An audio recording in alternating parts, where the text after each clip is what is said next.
Welcome to the facts behind. मैं हूं अतनु और आज हम लोग डिस्कस करेंगे एससीओ समिट 2025 में इंडिया का एक डिप्लोमेटिक जीत को। अगर हम लोग जियोपॉलिटिक्स को देखें तो ये काफ़ी फास्ट चेंज हो रहा है। आप बोल सकते हैं कि हाँ, ट्रम्प आने के बाद बहुत सारा चेंजेस हुआ है, वो तो हुआ ही है। इसके अलावा भी अगर हम लोग सिर्फ इंडिया का को देखें, इंडिया का जिस तरह से इंडिया मूव हो रहा है वो भी काफ़ी फास्ट है। 2 महीने पहले हम लोग को पता है कि एससीओ समिट हुआ था, जिसमें सिर्फ जो डिफेंस मिनिस्टर थे उन लोग का समिट हो रहा था। हमारे तरफ से राजनाथ सिंह जी जो है वो चाइना गए थे और वहाँ जॉइंट डिक्लेरेशन में उन्होंने साइन नहीं किया। रीज़न क्या था? रीज़न एक ही था कि जो जॉइंट डिक्लेरेशन था उसमें पहलगांव में जो अटैक हुआ था, मैं आपको थोड़ा सा पास्ट में ले जा रहा हूँ। 22 अप्रैल इस साल को लश्कर ए तैयबा का ही एक पार्ट द रेजिस्टेंस फ्रंट ने इंडियंस के ऊपर अटैक किया था, जिसमें बहुत सारे इंडियंस को जान खोना पड़ा। ऑन द अदर साइड उसके बाद इंडियन गवर्नमेंट ने अपने तरफ से स्टेप लिया, आगे जाके ऑपरेशन सिंदूर हुआ। ऑपरेशन सिंदूर में क्या हुआ ये हम सबको पता है। On the other side Pahalgam में ये जो टेररिस्ट अटैक हुआ था, इसको लेके जब हमारे डिफेंस मिनिस्टर राजनाथ सिंह जी एससीओ में गए, eight that point of time जो जॉइंट डिक्लेरेशन होता है, कोई भी समिट के एंड में एक जॉइंट डिक्लेरेशन होता है और वही जॉइंट डिक्लेरेशन में ये पहलगांव जो अटैक था इसको आगे जाके कोई हाईलाइट नहीं किया। जब इंडियन गवर्नमेंट अपने तरफ से ये देखा कि भाई ऐसा हमारे कंट्री के साथ इस तरह का टेररिज्म हुआ है और जॉइंट डिक्लेरेशन में ये पहलगांव टेरर अटैक का कोई भी कुछ आगे जाकर हाईलाइट नहीं किया जा रहा है, फिर इसका नाम भी नहीं आ रहा है, at that point of time Rajnath Singh ji वो जो जॉइंट डिक्लेरेशन था वो साइन करने में मना कर दिया। और अभी जब 2025 में एक ही साल है, मगर सिर्फ 2 महीने बाद जब हमारे पीएम मोदी जो प्राइम मिनिस्टर या फिर जो कंट्री के प्रेसिडेंट होते हैं उन लोगों का जो समिट हो रहा है चाइना में, जब गए eight that point of time जो एससीओ के मेंबर्स थे वो लोग अपने तरफ से स्ट्रांगली कंडेम किया है पहलगांव अटैक को। तो यही होता है जियोपॉलिटिक्स, जिसमें हम लोग देखते हैं कि इतना सारा जो चेंजेस है, लगभग 180 डिग्री चेंजेस वो हो गया है, और ये भी सिर्फ 2 महीने के अंदर। तो इसके पीछे मेजर रीज़न क्या है? मेजर रीज़न है जो जियोपॉलिटिकल चेंजेस हो रहे हैं। ट्रम्प जिस तरह से अपने तरफ से दुनिया में टैरिफ को बांटता फिर रहा है या फिर टैरिफ का चूरन बेच रहा है, इसके वजह से आज की डेट में अगर हम लोग देखें जो ग्लोबल साउथ है वो हर एक कंट्री अपने आप को सिक्योर फील नहीं कर रहे हैं और वो लोग एक साथ इकट्ठा हो रहे हैं, जिसका ये एक पार्ट है ये जो एससीओ समिट है। इस एससीओ समिट में बहुत सारा मूवमेंट हो रहा है, जिसमें हम लोग देख रहे हैं इंडिया के साथ चाइना का जो मेजर प्रॉब्लम है, जो सिक्योरिटी रिलेटेड इशू या फिर जो बॉर्डर रिलेटेड इशू, उसको लेके पहले ही बात शुरू हो गया। चाइना के जो वांग ही हैं वो ऑलरेडी इंडिया विजिट किए, जहां वो अजीत डोवल के साथ मिले, राजनाथ सिंह के साथ मिले, पीएम मोदी के साथ मिले।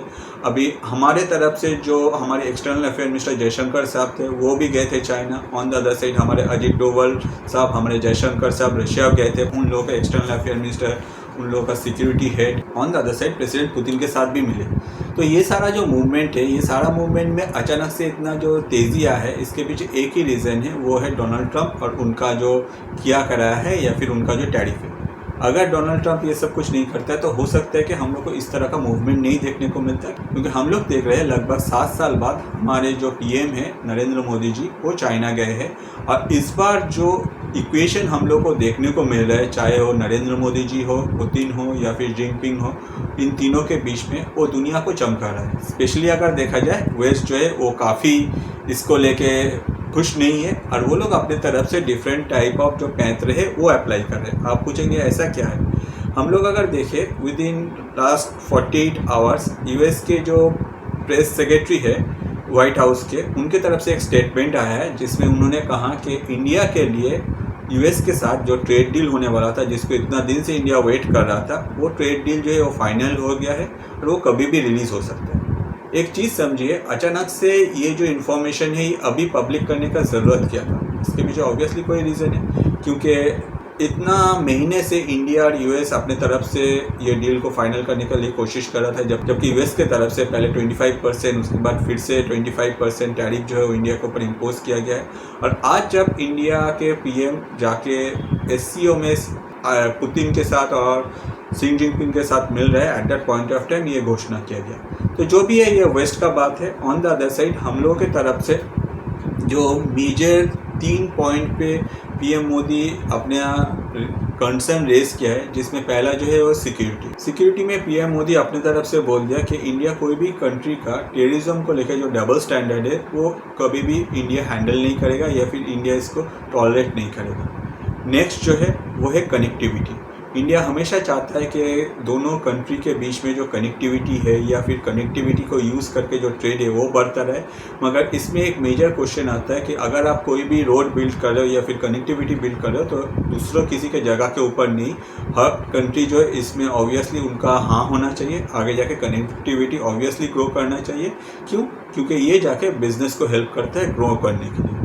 और थर्ड फैक्टर जो मोदी जी ने अपने तरफ से रेस किया है वो है इकोनॉमिक ग्रोथ। मोदी जी का कहना है कि ये जो कंट्रीज़ है एससीओ में, ये कंट्रीज़ अपने तरफ से एक दूसरे का हेल्प करके इकोनॉमिक ग्रोथ कर सकता है। अगर ये सारे कंट्रीज़ में कनेक्टिविटी अच्छा हो जाता है, कोई टेररिज्म रिलेटेड इशू नहीं रहता है, at that point of time ये जो कंट्रीज़ है ये लोग अपने तरफ से अपना जो भी मैन्युफैक्चरिंग है वो अपने आप में सेल करके अपना ही ग्रोथ कर सकते हैं। ऑन द अदर साइड हम लोग को दूसरे के ऊपर भरोसा नहीं करना पड़ेगा। तो ये सारा पॉइंट मोदी जी ने अपने तरफ से रेस किया है, जिसके वजह से एससीओ में इस बार जो मूवमेंट हो रहा है इसको देख के वेस्ट थोड़ा सा खफा हो गया। तो ये तो रहा कनेक्टिविटी का बात। अभी आते हैं जॉइंट डिक्लेरेशन में। इस बार मोदी जी जाने के बाद जो 2 महीने पहले नहीं हुआ था जॉइंट डिक्लेरेशन, वही जॉइंट डिक्लेरेशन में पहलगाम का जो टेरर अटैक है उसको कंडेम किया गया है, सिर्फ इंडिया नहीं बाकी सारे कंट्रीज़ के द्वारा। ये सुनने के बाद आप क्वेश्चन रेज ही कर सकते हो कि भाई एससीओ जो है उसमें तो पाकिस्तान भी है। अब पाकिस्तान का नाम अगर आ जाता है at that point of time Pakistan कैसे अपना अगेंस्ट में अपने तरफ से इसको साइन करेगा। ऑब्वियसली ये जो कंसर्न रेज हुआ है ये कंसर्न ऑब्वियसली डिफरेंट कंट्री के द्वारा रेज हुआ है। ऑन द अदर साइड जो नाम आया है वो है पहलगाम अटैक का, मगर इस नाम में कभी भी पाकिस्तान लिखा नहीं गया। एज एन इंडियन आपको सुन के ये ख़राब लगेगा, मगर ये बात तो आपको भी समझना चाहिए कि अगर यहाँ पाकिस्तान लिखा जाता है जॉइंट जो डिक्लेरेशन है at that point of time Pakistan उसको साइन नहीं करता।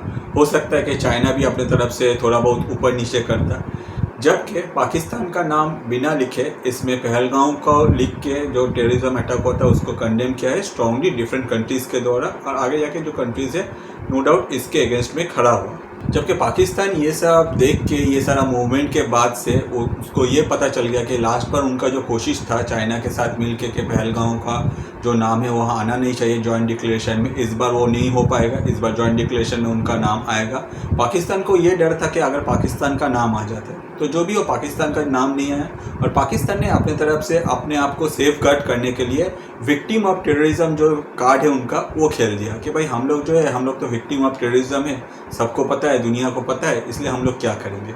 जिसके वजह से पाकिस्तान को भी एक करारा जवाब मिल गया इंडिया के तरफ से। और जिस तरह से प्रेजेंटली इंडिया चाइना का रिलेशन ग्रो हो रहा है या फिर जिस तरह से RIC ग्रो हो रहा है, मतलब रशिया इंडिया और चाइना का रिलेशन भी ग्रो हो रहा है, इससे हम लोग आगे जाके उम्मीद कर सकते हैं कि पाकिस्तान को चाइना के द्वारा ज़्यादा एंटरटेन नहीं किया जाएगा अगेंस्ट इंडिया, क्योंकि चाइना को अभी पाकिस्तान का उतना ज़रूरत नहीं है कंपेयर टू इंडिया का जितना ज़रूरत है। चाइना का जो मार्केट है, अगर US में जो ट्रेड हो रहा है उसमें अगर US अपने तरफ से चाइना के ऊपर एक हेवी टैरिफ इम्पोज कर देता है, डोनाल्ड ट्रंप को कुछ भी पता नहीं, वो कुछ भी कर सकते हैं। आगे जाके eight that point of time China जो है उनको अपना सामान बेचना है, उनको पता है कि भाई इंडिया में मेरा जो मार्केट है ये काफ़ी ज़्यादा है, क्योंकि चाइना जब भी एक्सपोर्ट करते हैं या फिर इंडिया जब भी इम्पोर्ट करते हैं, हर टाइम अगर देखा जाए चाइना एक huge amount of money surplus में रहता है। इसीलिए चाइना कभी भी नहीं चाहेगा कि ये जो बॉर्डर रिलेटेड इशू है इसको अभी फिर से रेज किया जाए।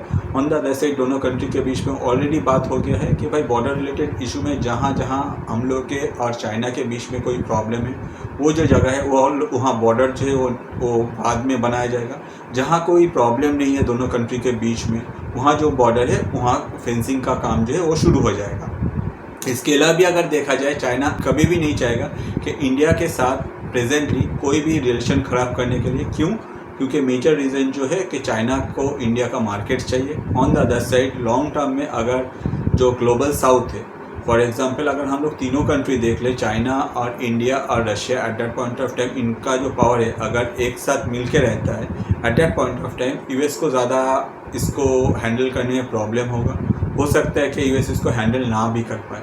तो चाइना को ये बात है ये कम्प्लीटली समझ में आ गया, जिसके वजह से चाइना भी पाकिस्तान को उस लेवल पे एंटरटेन नहीं कर रहे हैं। SCO से रिलेटेड काफ़ी सारा वायरल फ़ोटो आ रहा है जिसमें अगर हम लोग देखें शहबाज शरीफ वेट कर रहे हैं हर किसी को ग्रीट करने में, या फिर वो कभी भी किसी को ग्रीट कर रहे तो कुछ उनका जो बॉडी लैंग्वेज है, बॉडी जो है कुछ ज़्यादा ही बेंड हो रहा है। हो सकता है कि उन्होंने उम्मीद किया है कि इस बार SCO में जाके वो अपने तरफ से पाकिस्तान के लिए कुछ बिज़नेस लाएगा या फिर कुछ फंडिंग उनको मिल जाए। तो जो भी है बहुत ही अच्छी बात है।